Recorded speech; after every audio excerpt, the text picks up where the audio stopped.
deeply for the delay. There's a lot happening, including voting, and then after that, just putting together the final stages of an omnibus bill that requires my attention, because there's like, at least 14 environmental riders that are being attempted to go on there, and I'm trying to deal with those. So I'm just thrilled with this panel. Do we have, okay, well, Dan Hirsch is someone I've worked with. Is the word forever apt here? Honestly, I don't know how far back it goes, but I think it was before I was in the United States Senate. So we're talking decades of, and I just think he is tremendous. He's a lecturer, University of California, Santa Cruz, and that doesn't begin to describe his contribution to safety from toxics and the rest. And then we'll go with the Honorable Sam Blakeslee, a former state, I have to say Republican senator, because that's important to know that this is bipartisan testimony, former California Seismic Safety Commissioner. These are the two majority witnesses, and our minority witness is Mr. Anthony Pietrangelo. I destroyed that. Say it. Pietrangelo, Senior Vice President and Chief Nuclear Officer at the NEI, and that's our minority witness. So I'm very happy you're here. I'm very grateful to you for sticking around, because I know this has been a long wait. But as you could tell from the first panel, these issues are matters of life and death, and that's why we took the time we took, and I didn't want to rush your panel. I have a lot of time here, so we'll go back and forth. So, Mr. Hirsch, do you want to please begin, and we'll give you 6 minutes. Go ahead. And make sure you turn on your microphone, speak into it. I have a written statement which we'll put in the record. Thank you. Chairman Boxer, thank you so much for the invitation to appear here today. The Japanese parliamentary investigation into the Fukushima tragedy concluded that it was caused by a too cozy relationship between the reactor operator and its regulator that allowed the nuclear plant to be built to withstand only an earthquake and tsunami far smaller than actually occurred. These problems plague the American nuclear regulatory system as well. My testimony will focus on an examination of one case study, Diablo Canyon, that suggests the Fukushima lessons have not been learned here. This is particularly important in light of the extraordinary new seismic discoveries near the site and the inadequate response to them by the NRC. Unless the underlying dysfunctional nature of nuclear regulation in this country rapidly undergoes sweeping reform, a Fukushima-type disaster or worse can occur here, perhaps on the California coast.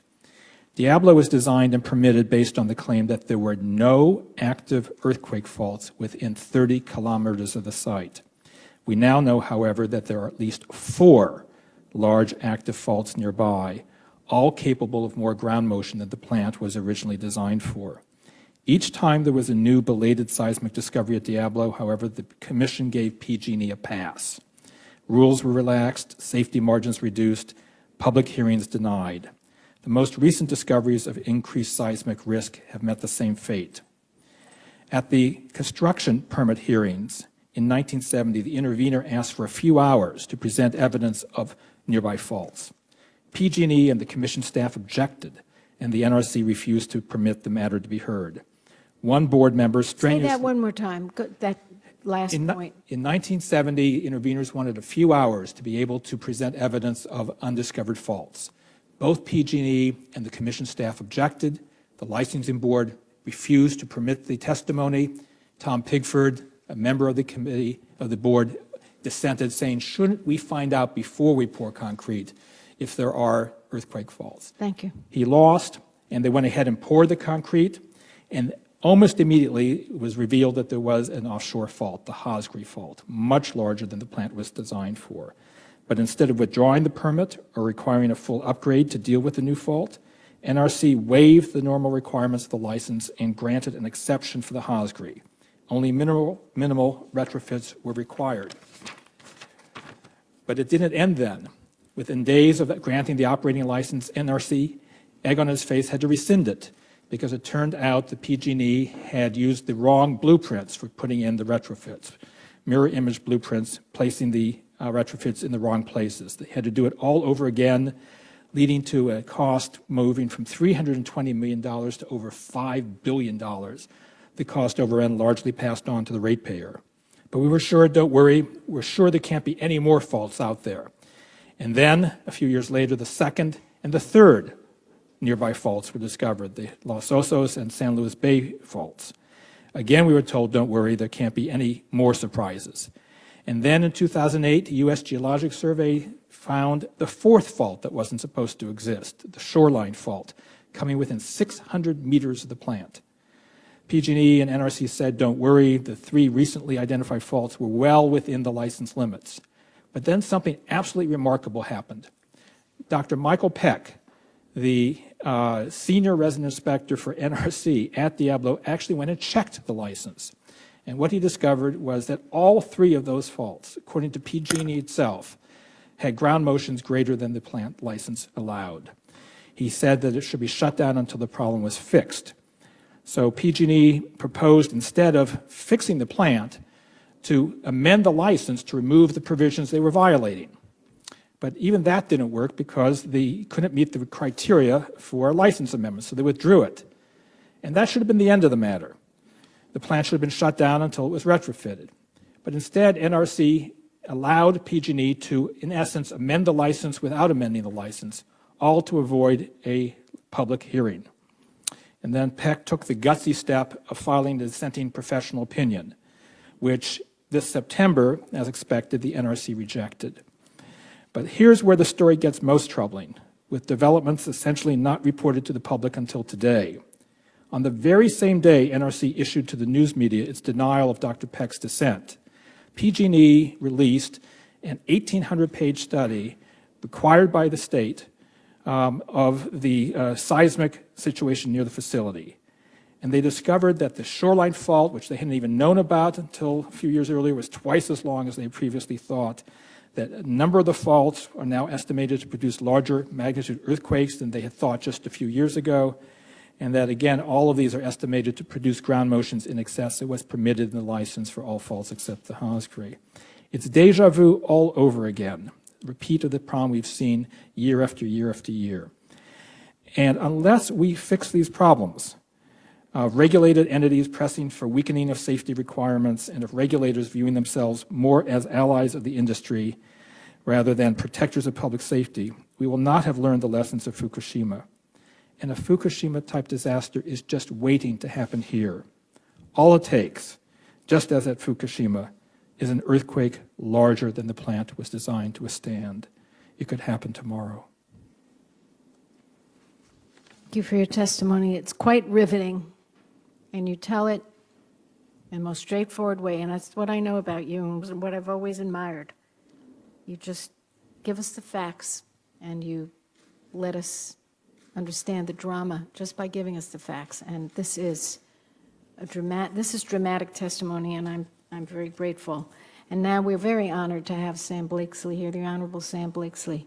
You have great background in nuclear safety and serving people, and I talked to you, I don't know, what, a year or two ago when all this was hitting the fan about this new earthquake discovery, and you were so forthcoming. So please proceed.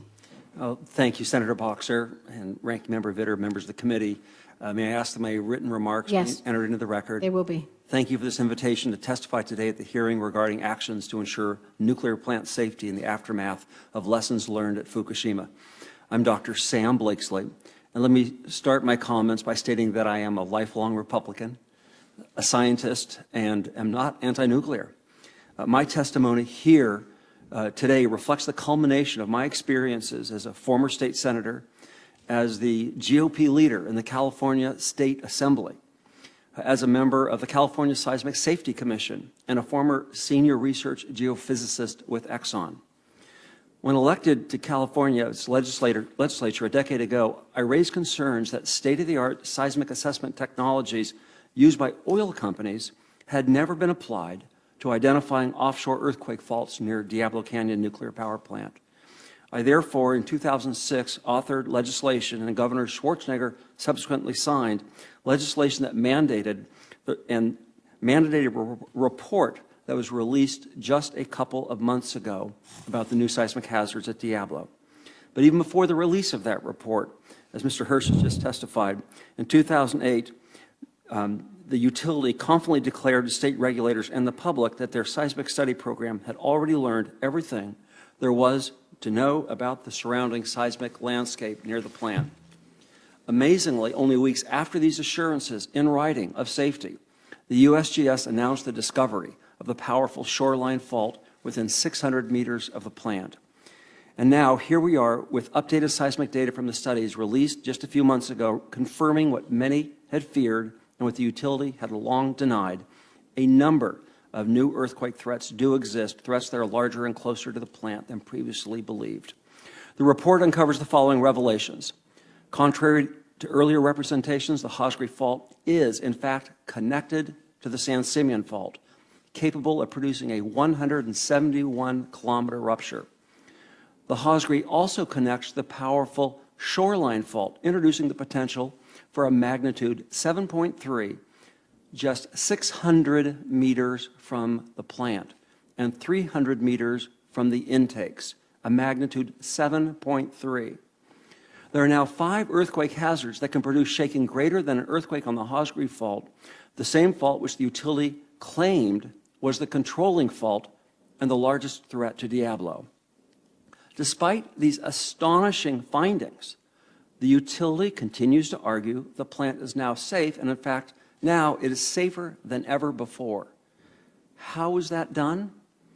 They've concluded this by developing a new, less conservative methodology that reduces shaking estimates from all nearby earthquakes.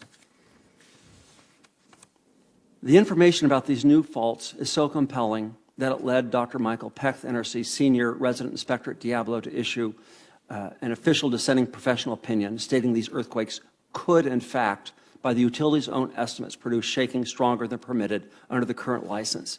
He called for closure of the plant until the utility could prove that the reactors could withstand potential earthquakes on these faults. Yet, his concerns were silenced by the NRC.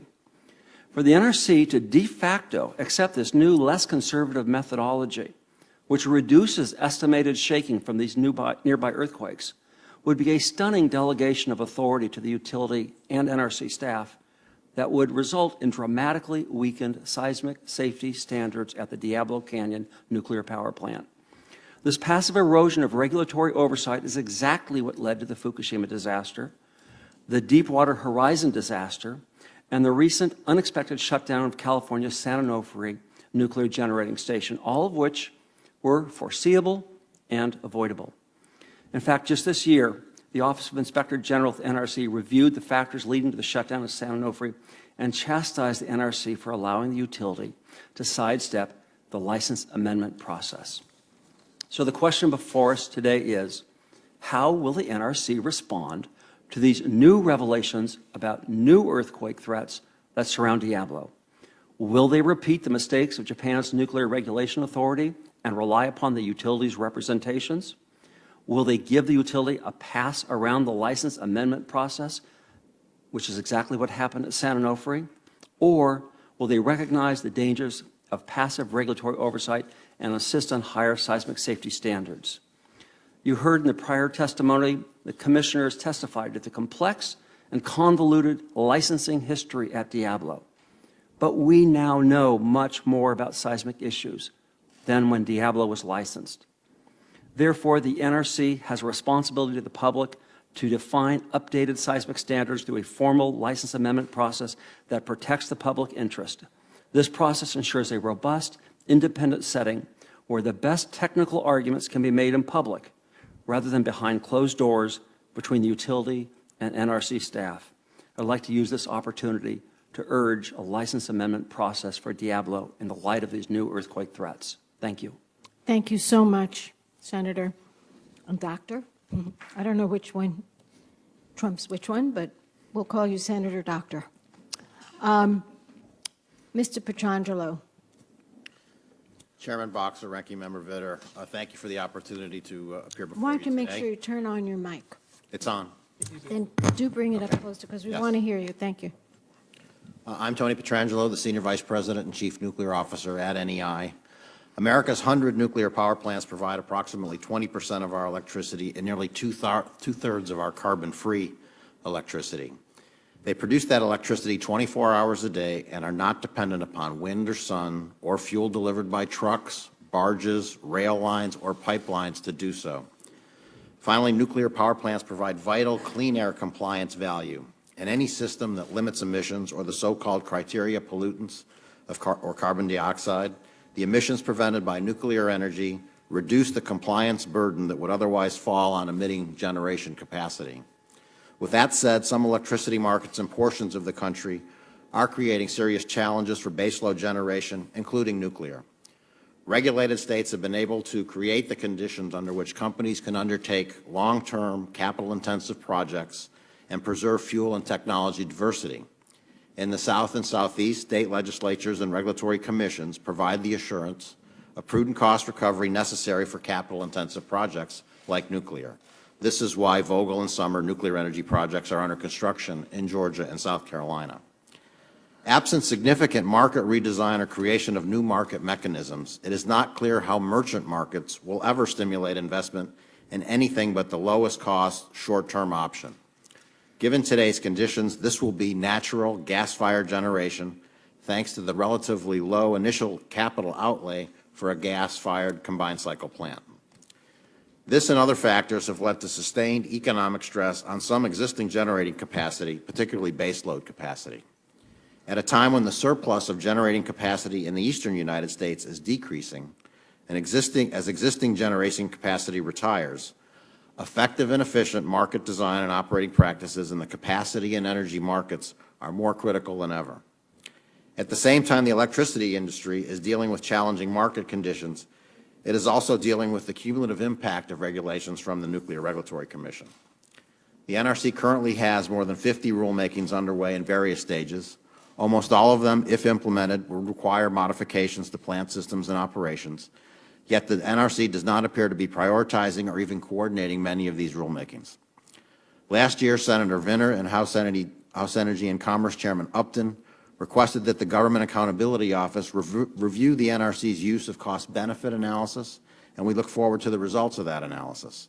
For our part, we have numerous examples in which the actual cost of meeting new NRC requirements was 5 to 10 times higher than the NRC's estimated cost. We believe that if the NRC more accurately estimated the cost of its regulatory requirements, it would find that many of its requirements did not pass a simple cost-benefit test. As a result, resources are being spent complying with requirements that have little or no safety benefit. Let me be clear, the industry will implement requirements that have a direct safety benefit. However, regulatory requirements with little or no nexus to safety result in diversion of resources from both the industry and the NRC from higher safety significant requirements and operational safety focus.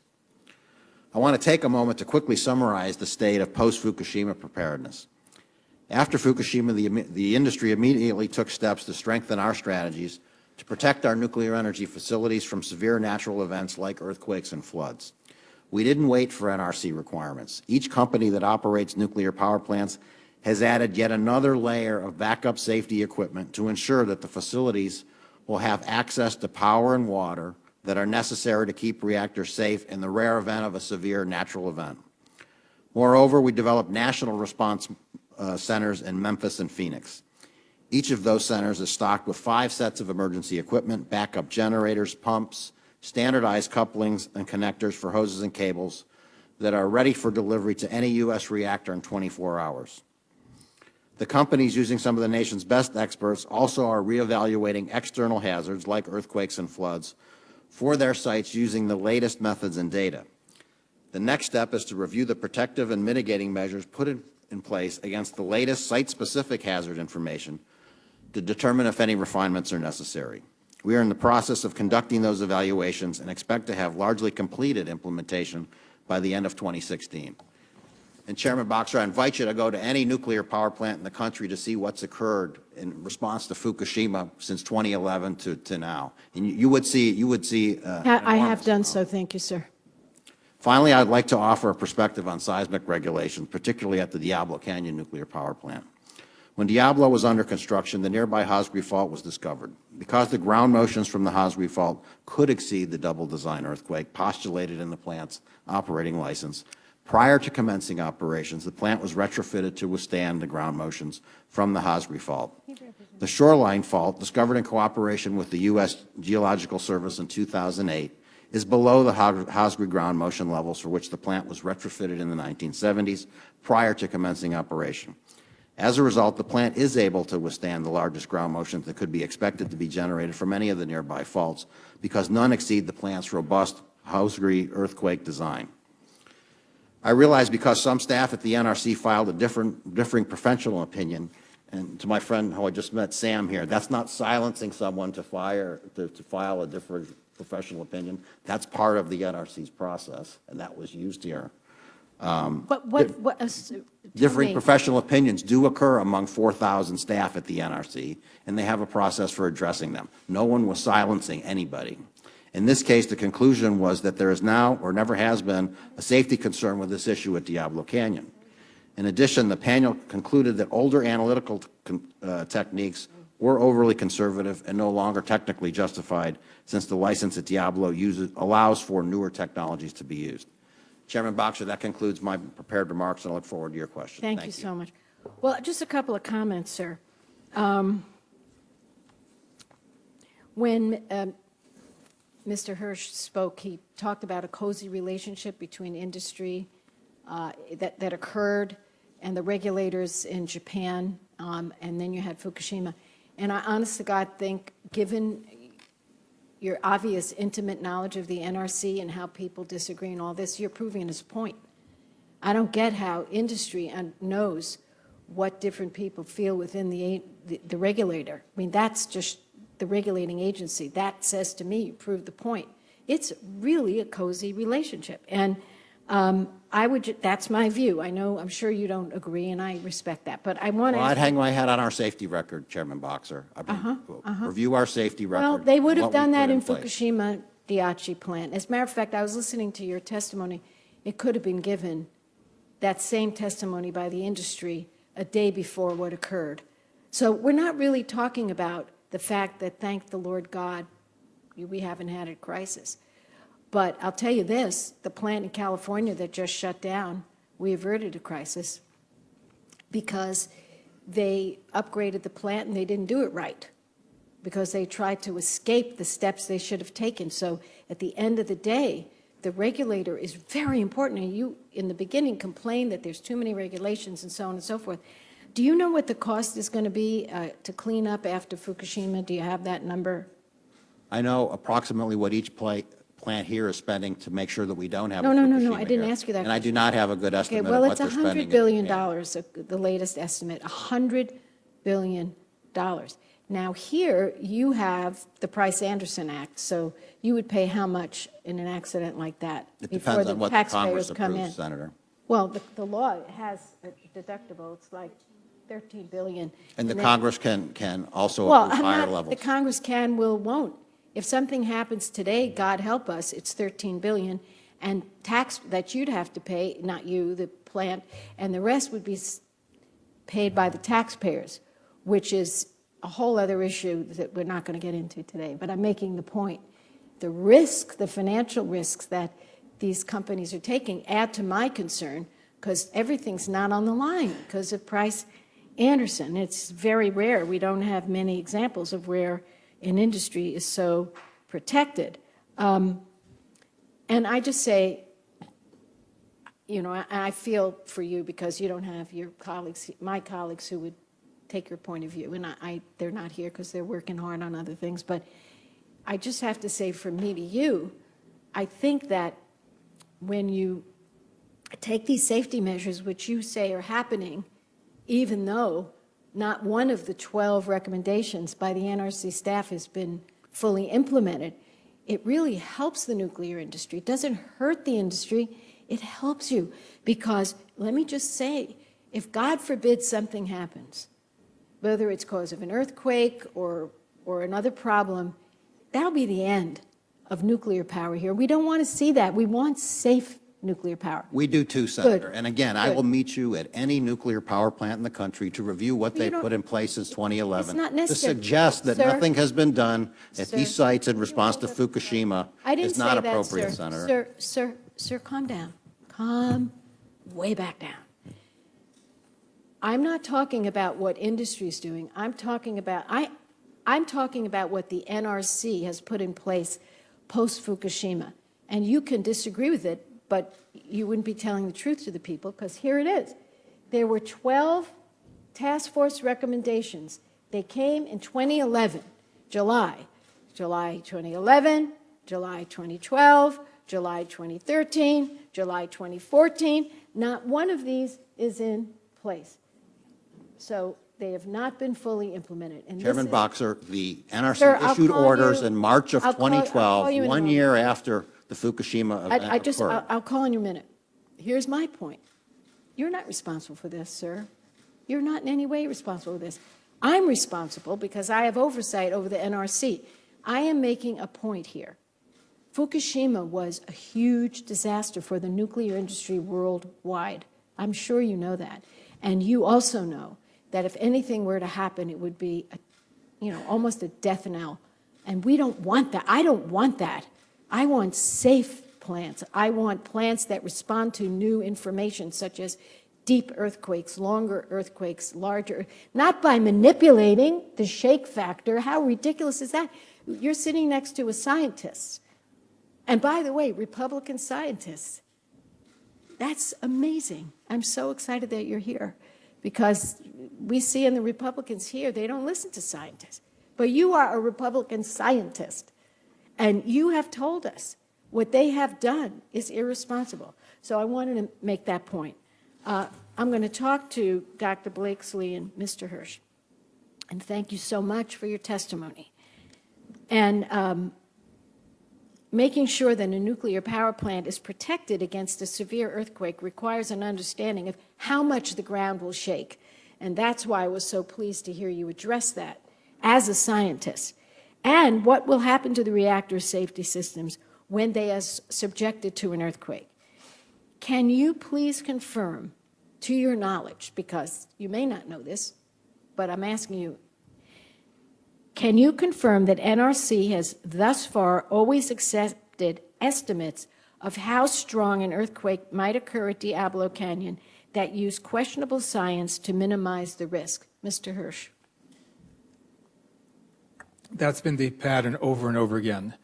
When the Hosgri was discovered belatedly, 80% of the plant was already constructed. And so rather than require them to upgrade it to the shaking that you could get from that earthquake, they allowed them to use a bunch of fudge factors, 4 different fudge factors, so that they could, in the end, do almost no retrofitting. Commissioners Galinsky and Bradford, on the commission at the time, dissented vigorously and said that this was carving out the essential safety margins that were needed. What's intriguing is that after the Hosgri was done and they created an exception for it, they're now using even less protective assumptions now that these new faults have been discovered. And that's why I was struck by the difference between the first panel and this panel. I wasn't even sure which planet I was on. I was getting all these assurances. Well, welcome to my world, Dan. Yeah. All these assurances that we're on top of it. But what I see by looking at the historic record is that the NRC has been wrong every single time on Diablo and never seems to get embarrassed. Every time they claim there's no additional fault, there's a new one. Every time there's a new fault, they say it can't produce more shaking, and then it turns out that it does. And what I'm most worried about is that you can't make the earthquake go away by changing the input assumptions on a piece of paper. Nature isn't going to cooperate with the fiction. That's what happened at Fukushima. The regulator allowed them to build the reactor for a fictional earthquake and tsunami, Right. much less than could occur. And that's what's happening at Diablo and at many other plants around the country. Right. I would say, when you say you thought you're on another planet, if you took this question outside of this room and we just went up to a person on the street in any town, near a nuclear power plant, not near a nuclear power plant, and you said, do you think we should be building a nuclear power plant near earthquake faults, they would start laughing and say, "You mean to say you guys allow that?" I mean, that is the biggest no-brainer known to mankind. And Senator Boxer, look at the record in California for PG&E alone. They built a plant at Humboldt Bay, which now has had to be shut down because of the discovery of an earthquake fault that they had claimed wasn't active. They wanted to build one at Bodega Head, and they actually dug the foundation for it, a huge hole called Hole in the Head by the locals.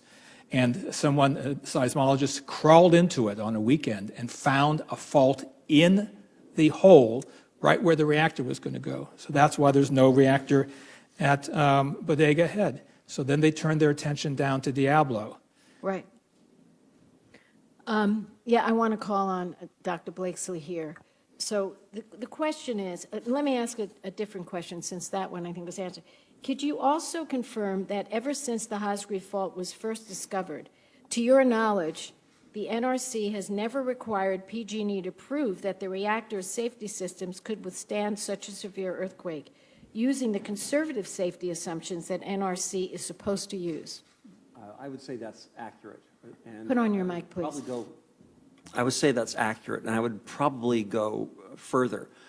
The technical methodologies that were employed during the licensing process to calculate ground motion from a particular earthquake was included in the deliberations of the NRC and was part of establishing standards. What's transpired over the past years and has accelerated during the last 5 years is that with each progressive discovery of a new seismic threat, the calculations of shaking from any earthquake has systematically gone down, so that now all these earthquake threats that have been identified are calculated to produce more shaking than that worst-case Hosgreave. But all of the shaking from all those scenarios has markedly come down to ensure the ability to say that the plant is safe. So whereas previously the debate was, do these earthquake faults exist? How large are they? And how close are they to the plant? Previously, that was the debate. And pursuant to the legislation that Governor Schwarzenegger signed, the research was performed using advanced geophysical methods that was answered definitively. And suddenly the utility has changed this argument to, yes, that's fine, they exist, but the methodologies we historically used overestimated shaking, so let's just reduce the shaking from all these faults and declare ourselves to be compliant with the license, which is why I feel it's so important to have a rigorous license amendment process, because if they got it wrong, the consequences would be catastrophic. And yes, for the state of California, yes, for the nuclear industry, but more importantly, and frankly, for my family. We live within 10 kilometers of that plant, and I brought this, which my daughter gave me, who every night sleeps by that plant. I hear. And this is not a technical argument. This is an argument about safety for the public. Absolutely. That's what I said to the 4 commissioners, that they have to go back and read why we set them up, the NRC. And I want to really compliment you for your work in state legislature, because the facts, the new facts that came to light on this earthquake are critical. But it's unbelievable. Let's say you had, I mean, I'm trying to find an analogy. There's really none, because this is life and death, but just take a situation where you had a certain grade to get into a university, and so many people needed a lower grade, and they said, well, we're still a great university, but now it's 55% on your test to get in. And you just can't manipulate like that. This is shocking. This is, in my view, unethical. This is dangerous. And I just hope that what comes out of this today via the media, who I hope will hear this point, is that we have new information about these earthquake faults. And an inspector came in from the NRC and said, PG&E is not operating Diablo Canyon in compliance with its license requirements because of these faults. And he said the reactor should be shut down until PG&E comes back into compliance. So I want to ask the 3 of you a yes or a no, and hope you'll be able to do that. Do you think that NRC's decision to allow PG&E to study its seismic vulnerabilities for as many as 4 more years before any safety upgrades are required can substitute for NRC's responsibility to ensure that licensees comply with the terms of their operating license? In other words, it's kind of a long question. They say you've got 4 more years before you have to make any upgrades, as opposed to ensuring that they make them sooner. Would you say now or 4 years? Now, the earthquake may not wait 4 years. Good point. We are very familiar with paralysis by analysis, and the threat now is unequivocally so great as a result of these new studies that action is required immediately. Sir. Licensees should allowed to be continue to operate because there are measures in place to deal with beyond design basis external hazards like seismic or flooding or rain or hurricanes. That was the response to Fukushima that the industry, as ordered by the NRC in 2012, implemented. Do you agree with that? May I respond to that? Yes, please. I sat through the licensing hearings for Diablo many years ago, where the issue of the functioning of the emergency plan in an earthquake was raised. The intervener said that the freeway, the only way in and out is Highway 1 and the 101 and the overpasses could easily come down in an earthquake. And you have to have a functioning emergency plan according to the law. And the NRC ruled, and I was stunned. I've never quite seen something with so much logic that's been twisted into such a pretzel. The NRC ruled that they didn't need to have an emergency plan that would function after an earthquake because it was not credible, their term, that there would ever be an earthquake and a nuclear accident at Diablo simultaneously. Well, no one was ever talking about them being two separate events. We're talking about an earthquake that causes an accident and then people can't get out. And so to say that there are good systems for dealing with this if there's a quote-unquote beyond design basis event, which means something occurs that they didn't design for, it really begs the question. That is the whole problem. Fukushima wasn't designed for the earthquake that could occur.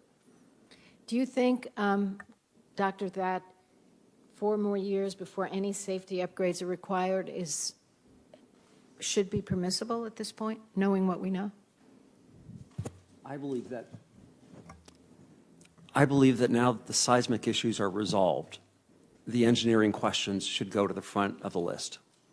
And this question of the degree to which the facility, in fact, could survive these events, which are now clearly much more robust earthquakes than previously envisioned, is critically important to address. And I don't think those questions should be delayed, should be pursued immediately. Okay. Mr. Hirsch, your written testimony describes numerous instances in which the NRC used irregular licensing and other processes to find a way to allow Diablo to be built and operated. Could you once again just summarize that? In other words, there's been a parade of these things over the years, and I know, and you've done it, but if you could summarize all the, if you will, errors in judgment the NRC has made leading up to this point. One of the best ways of telling whether the 5 commissioners who testified here earlier today really have it under control is to empirically look at the track record of how well the NRC has done. So let's look at that record for Diablo. They built it claiming there were no earthquake faults that were active within 30 kilometers. They said you only have to design the facility for a ground motion of 0.4 G. Then the Hosgri was discovered. And they said you don't have to use the normal assumptions for the Hosgri. We will let you use 4 different fudge factors that take the estimated ground motion from 1.15 G, which is what USGS said would be the normal figure, and reduced it down to something less than 0.6. They used pencils and erasers to try to lower the estimated ground motion rather than deal with the ground motion that was there. But then they made an actual finding, the licensing board, that is highly unlikely that there are any more faults that we haven't discovered, and we're absolutely certain that the Hosgri fault is not connected to the San Simeon fault. and that there's high quality assurance of how the plant is being built. And then the day that the utility people were flying back from Washington with their operating license, it was discovered that they had put the retrofits in all the wrong places. And then they said there can't be any more. Explain what you mean by that. They put them in all the wrong places. I mean, The two, physically the in two units in the at plant. Yeah. Diablo, Units 1 and Unit 2, Yeah. and they were built to mirror image blueprints of each other. Mm-hmm. So when they got into going into one unit to put the retrofits in, they used the wrong set of blueprints, the ones that were the mirror image of the unit they were putting it in. So the pipe snubbers and the whip restraints were put in the wrong places, and they had to go back and do it all over again. Complete breakdown in quality assurance. But they said, don't worry, we're fine now, there can't be any more faults. And then they found the San Luis Bay and Los Osos were active, and they said, don't worry, those can't cause more ground motion than in the license. They can't cause more than the 0.4 G. But then Dr. Peck went and actually looked at PG&E's estimates, and they were estimating those three new faults, Shoreline, Los Osos, and San Luis, were producing from 0.6 to 0.7 G. Anyone knows that's a lot higher than 0.4. They were way over the level. And so now they're doing, as Dr. Blakeslee indicates, it's the same thing. They're sharpening the pencils again. And they're saying, let's change the assumptions and let's reduce the safety margins further and drive our estimate of the ground motion down further rather than upgrade the plant. And look, in real terms, you either fix the problem or you try to use your pencil to make it pretend to go away. But nature doesn't let things disappear. It was a 9.0 quake at Fukushima. The plant wasn't built for it. There was a massive tsunami. It wasn't built for it. And let me make one last point here. The chart that you showed so effectively of the 12 recommendations that haven't been carried out, Yeah. those are tiny, tiny steps they were supposed to take to deal with Fukushima. They're baby steps, and they haven't done them. Right. What they haven't done are even thought about the big steps. Reactor containments in this country are not required to be designed to withstand a meltdown accident. The evacuation plan isn't required to work in the case of an event that requires it. You don't have to have off-site power that will stay in place long enough to keep the fuel cooled over the long periods, as we saw at Fukushima. The big problems they aren't even thinking about, and the small problems they're not fixing. And they're just hoping that we get lucky. And that's the problem with earthquakes. It's just tossing dice. Right. When will one of those faults move?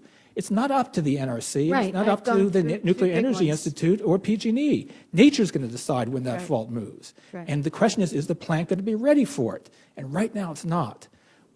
One more point of perspective. There are 1,000 times the long-lived radioactivity of the Hiroshima bomb in each of those reactors. Say that again. 1,000 times the long-lived radioactivity of the Hiroshima bomb is in each of the Diablo reactors, and 10 times that in the spent fuel pools. And the only way it stays in place is if the cooling isn't lost. And an earthquake, as we've seen at Fukushima, can destroy the cooling. And it's not just the 500,000 people within the immediate area. You could wipe out, for practical purposes, a substantial portion of our state. That radioactivity has to stay inside those domes. And the only way that happens is if the reactors are built to withstand the worst thing that can happen. Could I correct Mr. Hirsch for a moment? I mean, that Let could go me on just and on. finish, and yes, you can. Sir, you can have your time to give your perspective on it, but please finish. And while you're at it, Mr. Hirsch, do you happen to know how many of the rods were permitted for those pools, and whether we're over those rods as it was Again, the designed? problem, they built the pools to handle only a few fuel rods, and then they kept re-racking and re-racking, making them more and more compact.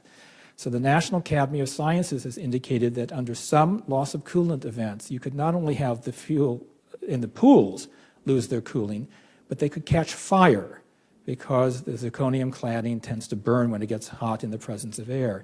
Doesn't happen for every accident sequence, but it can happen for some.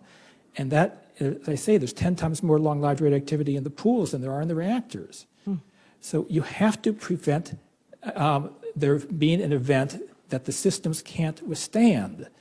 And I have seen for decades of watching the NRC that they basically, at industry urging, create regulatory fictions. One example, Governor Brown, when he was governor the first time in California, was an intervener in the Diablo proceeding. And his experts said that you needed to have a security plan that could protect against 12 attackers. PG&E and NRC said, absolutely impossible. There'll never be an attack involving more than 3 people in the United States. 9/11 was 19.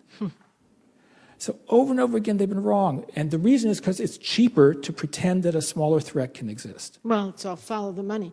Now, we're talking about cooling down the plant, and I know Mr. Petrangelo is losing his cool, so please, Nice segue. talk Madam. to us. Thank you. Yes, I tried to get a little humor into this, otherwise Appreciate very that, thank you. When the earthquake, serious when panel. the magnitude 9 earthquake occurred at Fukushima, the plant was in the process of safely shutting down on their emergency diesel generators on site, okay, per design.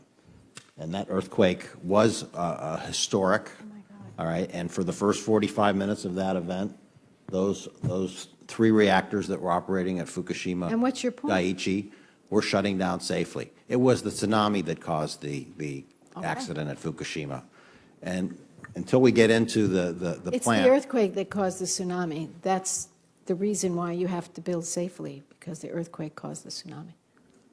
There's tsunami risk and there's earthquake risk, Yeah. Chairman Boxer. But you would They're agree not the that, same. you would They're agree not that the same. earthquake, excuse me, you would agree that the earthquake caused the tsunami in the Fukushima Yes, I would. reactor? Thank you.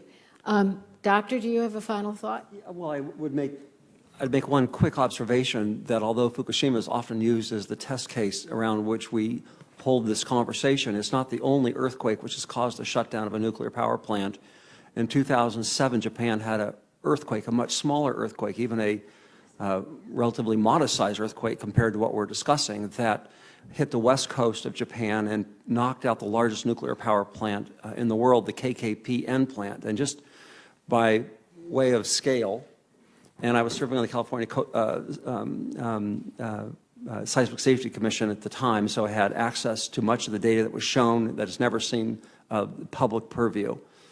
That this earthquake was only a magnitude 6.6. Let's put this in context. A 6.6 offshore earthquake, we're talking about a 7.3. A 6.6 earthquake located 19 kilometers from this plant knocked it out of commission and caused very serious damage and fires.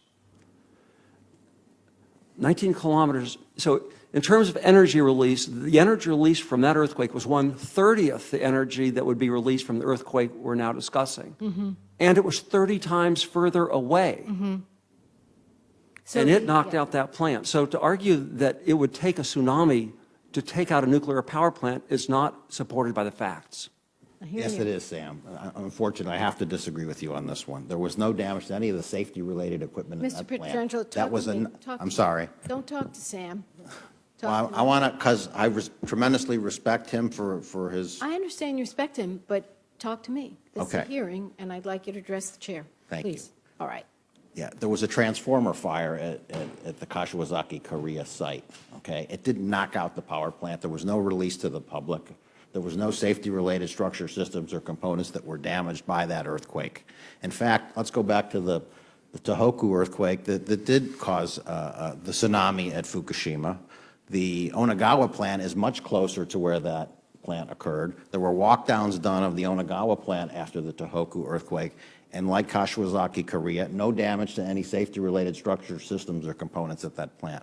So we have actual operating experience for beyond design basis earthquakes where no safety-related structures are being damaged.